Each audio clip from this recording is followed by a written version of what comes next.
Hey everyone, Alyssa from the Counseling Collective here. I just wanted to take a few minutes to explain to you why I became a therapist and what my idea of counseling is going to look like for you. So, I became a therapist strictly out of my passion for wanting to help others.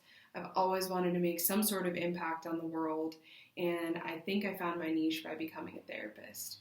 So, most of my adult life, I watched those that I loved, that I've cared about, struggle with their mental health and not get the help that they deserved. So this fueled me, this drove me to want to make a change, to advocate for them when they felt like they couldn't advocate for themselves. I know right now mental health gets a bad rep.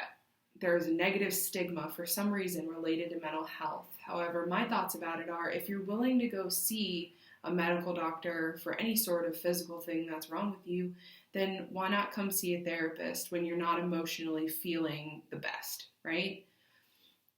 So prior to coming to the Counseling Collective, I worked for an inpatient mental health facility for adults with severe mental illness. I worked there for 4 years and I loved my job.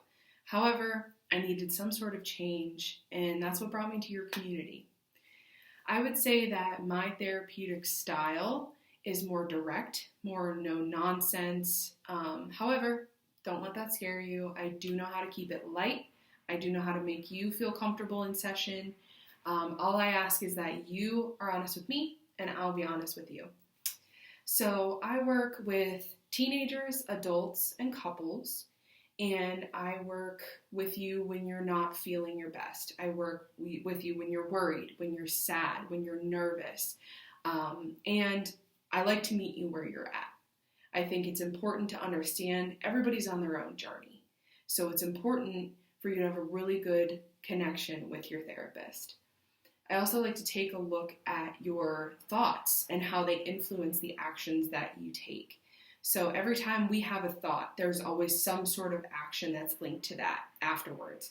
And a lot of times when we get into a bad space, our thoughts are negative, which lead to negative actions.